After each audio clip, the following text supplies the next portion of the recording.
नमस्कार, प्रणाम, good morning, सत श्री अकाल, आदाब। दोस्तों, मैं हूं नरसिंह सम्राट और अभी आप देख रहे हैं जीएन भोजपुरी न्यूज। अभी इस वक्त देखिए मैं पहुंच चुका हूं पावर स्टार पवन सिंह के रिकॉर्डिंग स्टूडियो में और यहां पे एक हमारी सिंगर से मुलाकात हुई है जिसका नाम है अजीत चौहान। ये जो है खास करके जातिवाद और अश्लील गीत का सहारा लेते हैं मार्केट में हिट होने के लिए। अभी ये हमारे सामने मौजूद है और इनसे कुछ लाइव बातचीत हम करेंगे। ये power star Pawan Singh recording studio में है गाना रिकॉर्ड करने के लिए। स्वागत है भैया आपका जीएन भोजपुरी न्यूज में। सबसे पहले जीएन न्यूज भोजपुरी के जो भी केहू देखा था अजीत चौहान की तरफ से प्रणाम बा। अच्छा, power star Pawan Singh recording studio में आयल बने, वो फर्स्ट बार आयल बने कि पहले भी आयल बने? ना फर्स्ट बार आइल बनी हम। का केहू भेजलक हा कि का अपने मन से? ना मतलब हमरा के कोई भेजला खा कि जब अच्छा। अच्छा काम होला हाँ। हो तो वही नहीं है। अच्छा, ये बताइए गोविंद भैया के नाम सुनले बनी न? रिकॉर्डिस्ट एजा के बने, चूँकि हम तो बराबर ही जाइला। अच्छा, ये बताइए कि एकरा पहले कभी गाना उन्हीं जगह बने? ना फर्स्ट बार बा। गाना भी गा लेने के बाकी बा? गा ले बनी, गा के बैठल बनी मतलब एजा गोविंद भैया बानी ना गोइल बनी होने। ये बताइए कि गाना न गवाए में गोविंद जी कोनो दिक्कत न कोई? ना ना एकदम दिल खोल के गवाई है। कहलन कि भाई आगे पढ़े बढ़ब और लाग रह। झूठ बोला तनी बड़ाई के पुल ना नहीं ना झूठ काहे के बोलम, देखी झूठ बोल के का हुई, जौन बात बस सच कहल तनी से भैया उन्हें देखत हम गोविंद जाइम तो तनी से रोको मुनी बात में बजा के रखम, ठीक नु? अच्छा, ये बताइए रिकॉर्डिंग करे में कोनो दिक्कत गोविंद भैया से? ना ना बिल्कुल ना, तनको ना। 100% में 1% कहलन हो ना। देखिए जे केहू बा ना गोविंद भैया के आदमी केहू कही ना ना ना साँच बोलब, झूठ ना। एकदम सच बोलो तनी, यहाँ के बहुत दिलदार आदमी बनी। हमारा तो बुझाते मेरे को खुश करे खातिर वहाँ कहते हैं। ना ना ना एजा अगर केहू नहीं खेल तो आके गोविंद भैया से भेंट करे और काम करावे, ओकरा बाद बुझा जी कि हम झूठ बोलो तनी कि सच सही। ये रउआ पूरा एकदम मतलब जइला के बाद रउआ खुश हो गनी, एकदम खुश संतुष्ट बानी रिकॉर्डिंग से नो? एकदम एकदम। अच्छा, बाकी दर्शक से का कहब जे रिकॉर्डिंग करावे नहीं खेल? दर्शक लोग से ये कहम जे भी गायकी लाइन में बाबू आवे गोविंद भैया के पास रिकॉर्डिंग करावे और यहाँ के प्यार दुलार पाए और बहुत अच्छा काम होला है जहाँ जा। मेहनती आदमी बनी कि ना? एकदम रउआ खातिर बहुत मेहनत कनी है, एकदम मेहनत से खुश बने। एकदम खुश बन। जितना हम अभी तक के लाइफ में मेहनत नहीं के यहाँ के कके दे अभी हमरा के बताइनी है। अच्छा, मान ली रउआ अभी पूछा तनी। अच्छा, एगो बात बताई, पैसा कितना लेनी?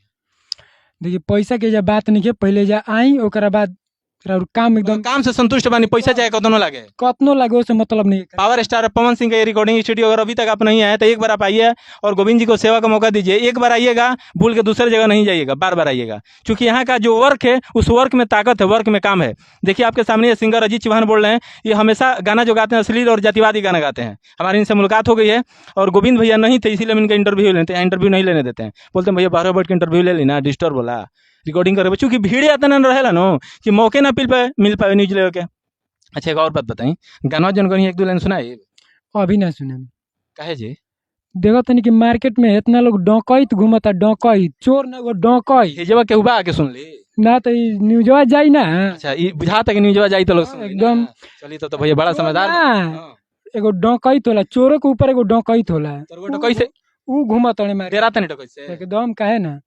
अच्छा, चलिए लास्ट सवाल लोग से, गाना कैसन गनी है? अश्लील, जातिवाद, रंगदार, भक्ति, शक्ति? रंगदारी संग बा। गाना एक लाइन सुनाई जौन पहले गइले बनी हिट गाना कोनो ऊ जातिवाद बा। सुनाई।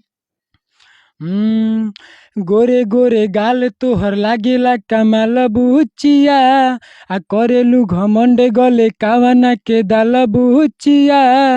आ गोरे गोरे गाल तोहर लागेला कमाल बुचिया, आ करेलू घमंड गले कावना के दाल बुचिया। आ हमके बताऊ तोरे कौन चहेता ह, ए हमके बताऊ तोरे कौन चहेता ह। तो पूजा सिंह गइले रही, छाती में गोली मारी चौहान जी के बेटा ह। गोलिया के पूजा सिंह मरी है मारो? मतलब लड़की कह तरी की मतलब कि ज्यादा मत बोला। अच्छा अच्छा अच्छा, चलिए चलते चलते एक सवाल रहुआ से और रही हमार लास्ट बाब जेर ना पूछे इसके उहाँ का आइयो मत जाए। जब गाना रहुआ गाइल अश्लील चाहे जातिवाद तो मार्केट में क्यों से डर ना लगे कि हम? डरम काहे महाराज, खर्चा सब हमार लागता, दोस्त संगाती के लागता, तो डरम काहे के बताई। अश्लील गाना गावत नहीं रहुआ अपने घरे बजाई? घरे उधर काले बारात में बजल बा, कोनो बोलत ना रहन सब? काहे बोली पीछे में कौन से जिनता बा साला हइसन गाना गइले बा? दुनिया कुछ और कहे वो से प्रभाव पड़ेला। दुनिया रहुआ गाड़ी देवे लेकिन रहुआ अश्लील गाना गाइबे? प्रभाव ना पड़ेला। कोनो प्रभाव ना पड़े, अश्लील गाना गाइब रहुआ? अश्लील गाना देखिए, अश्लील गाना तो ढेर कोई गावता है। हम गा दिन तो अश्लील हो गई। ढेर के छोड़ी ना, रहुआ अश्लील गायब है। हम देखिए दर्शक लोग अगर साफ सुथरा सुनल चाहिए तो हम साफे सुथरा गा में ये जब एगो बात भइल, ये एगो बात बढ़िया भइल। तो दर्शक से रहुआ कहीं कि हमारा से कब दर्शक ही नहीं करेंगे। आप लोग साफ सुथरा गाना सुनिए, और ये जो आ रहा है रफ रफ वो सब मत सुनिए, हम लोग नहीं गाएंगे। देखिए इनका साथ साथ हम रिक्वेस्ट करता नहीं, साफ सुथरा गीत कर वो बढ़ावा दें। सनी पांडे को गाना भी आई रहे दोस्ती, कितना बढ़िया सुपर डुपर, वो सब आशीर्वाद देने। साफ सुथरा वो गीत गाए जरूर, ये लोग साफ सुथरा अच्छा गीत गाए। हमारा चैनल बा, वो चैनल के नाम है अजीत चौहान हिट्स है, हमारा ऑफिशियल चैनल है।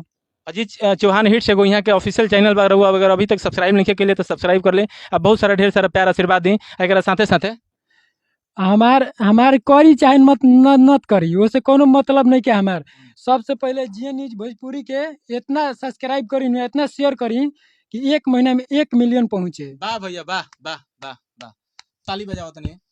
अरुआ जी सन अगर हमारे सिंगर से मुलाकात हो गया ना भैया, तो न्यूज चैनल जन बानो 1 महीने में गर्दा मचा दे एकदम। 1 मिलियन में एक दिन में 1 मिलियन जाई। अच्छा ये बताए, हमारे खुश करे के होता नहीं कि आत्मा से कौन है एकदम खुश करे के, हमारे खुश करे के मतलब रोवो खुश हो कम, मतलब कि दिलों से कहा था। अरे वो आत्मा से अपन कहता नहीं, एकदम कहते नहीं ना एकदम दिल से कहते नहीं। बहुत बहुत धन्यवाद राहुल। समय हमारे के रिकॉर्डिंग स्टूडियो में देनी, अब कट कर जाओ ना तो कहीं कहा जी तो कह समय हमारे बर्बाद कर बनी। चलिए भैया फिर से मुलाकात करब। ये आना जाना हमारा हमेशा होता रहेला, बहुत सारा सिंगर से दिखाई। हमें वैसा रिपोर्ट नहीं कि नया सिंगर होकस, पुराना होकस, असली सिंगर होकस, चाहे साफ सुथरा सिंगर, सबके इंटरव्यू लेला। ये हम ना के नया बन कर इंटरव्यू ना लेम। अगर ये टाइप कर न्यूज देखे खातिर सब्सक्राइब नहीं की तो प्लीज सब्सक्राइब कर ली, और फेसबुक पेज पे बनी तो फॉलो कर ली।